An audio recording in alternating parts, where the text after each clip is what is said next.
Hello viewers, আসসালামু আলাইকুম। আমি মৃদুল হাসান শুভ আপনাদের সামনে নতুন একটি ব্লগ নিয়ে হাজির হলাম।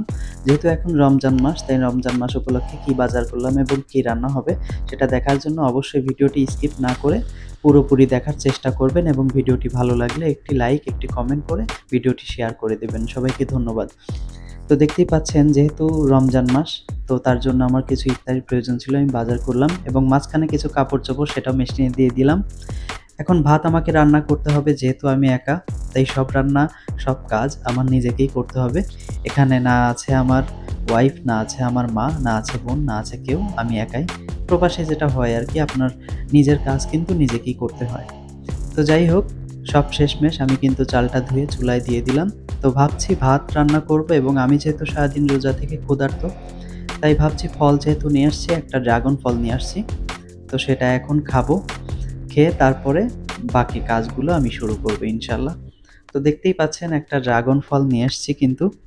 এই ফলটা আসলেই আ এ এখানে দাম কিন্তু মোটামুটি বাংলাদেশের তুলনায় অনেক বেশি। কিন্তু তবুও এখানকার ফলগুলো আ খুবই অর্গানিক মনে হয় এবং স্বাদটাও কিন্তু খুবই ভালো। তো কাটছি, দেখা যাক স্বাদটা কেমন হয়। আশা করি খুব ভালো হবে। তো কাটতে কিন্তু বেশি সময় লাগলো না। কেটেই ফেললাম অবশেষে। তো এখন প্লেটে সাজানোর পালা, যেহেতু আমাকে কেউ সাজিয়ে দেবে না। তো নিজেই সাজিয়ে নিলাম। এখন খাচ্ছি। হ্যাঁ, আসলে এই স্বাদটা কিন্তু দারুণ, খুবই ভালো লাগছে। আর সত্যি বলতে সারাদিন রোজা থাকার পরে আমি অনেকটাই ক্ষুধার্ত। তাই এখন যদি স্বাদের জিনিস নাও হয়, তবুও হয়তো সেটা স্বাদ লাগবে। তবুও সত্যি বলতে এটা আসলেই অনেক স্বাদ। খুবই সুস্বাদু ফল এটা। তো খুবই ভালো লেগেছে আমার। অসাধারণ সত্যি। এই যে মাংসটা আছে, এখন গরুর মাংস নিয়ে আসছি। যেহেতু একা মানুষ, অল্প মাংসই নিয়ে আসলাম। যেহেতু রমজান মাস, রোজা রাখতে হবে। তো সবসময় তো দিনে ৩ বার খাওয়া-দাওয়া করা সম্ভব না। তাই মাংসটা ধুয়ে দিলাম এবং পেঁয়াজ, মরিচ, রসুন যা আছে এগুলো কিন্তু আমাকে কেটে রেডি করতে হবে। কিন্তু পেঁয়াজটা প্রচণ্ড ঝাল, আসলে চোখে লাগছে। যাই হোক, কিছু করার নেই। তো এখন মরিচগুলোও রেডি করে নিচ্ছি। পেঁয়াজটাও কেটে নেব ইনশাল্লাহ। দেখেন কি জোরে হাত চালাচ্ছি। ওহ মাই গড! কি জোরে হাত চালাচ্ছি দেখেন। আপনারা কিন্তু বটি দিয়েও এত জোরে হয়তো পেঁয়াজ কাটতে পারবেন না। আমরা প্রবাসে যারা থাকি, এখানে তো আসলে বটি নেই। তো এখানে ছুরি, চাকু এগুলোই ব্যবহার করতে হয়। তো আসলে এটাতেই আমরা অভ্যস্ত। এটাই আমাদের কাছে খুবই কমফোর্ট মনে হয় এবং ইজি মনে হয়। তো এটা দিয়েই কিন্তু ঝটপট সবকিছু কেটে নিলাম। মরিচটা কাটতেছি। তো হয়ে গেল আমার সবকিছু মশলাপাতি কাটা, পেঁয়াজ, মরিচ, রসুন সবকিছু রেডি। এখন ভাতটা প্রায় হওয়ার দিকে। এখন কিন্তু এটা মাড় গালতে হবে, যেটা আপনারা অনেকেই বলেন, যেটা ভাতের যে পানিটা থাকে এটা কিন্তু ঝরাতে হয়।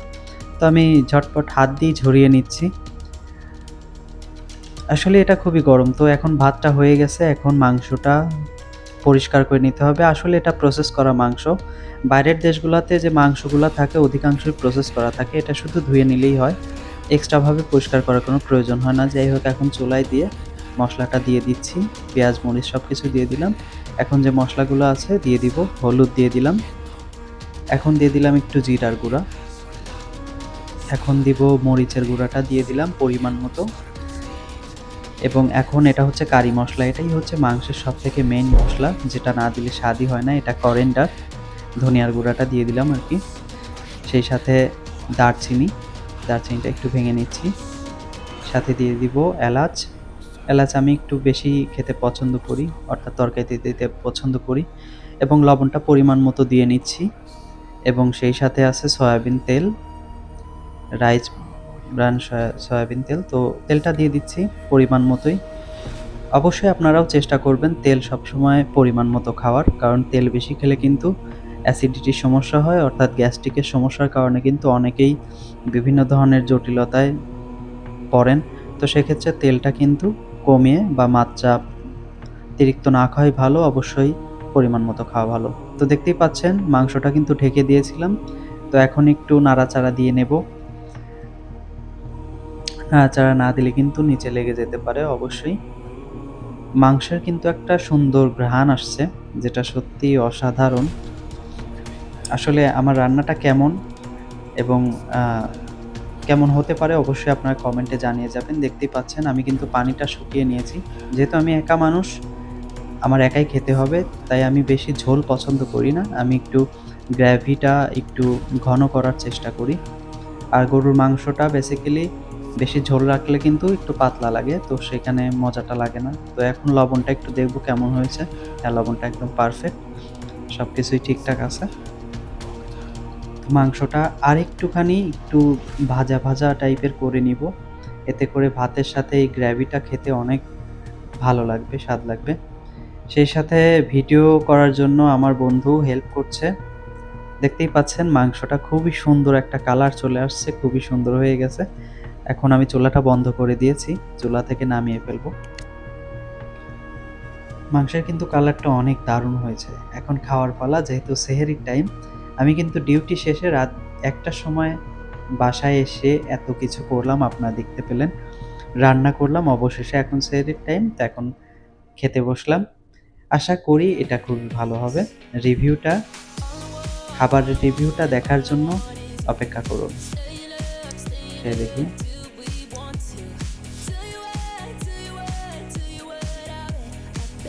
সত্যিই অসাধারণ, খুবই সুন্দর, খুবই ভালো।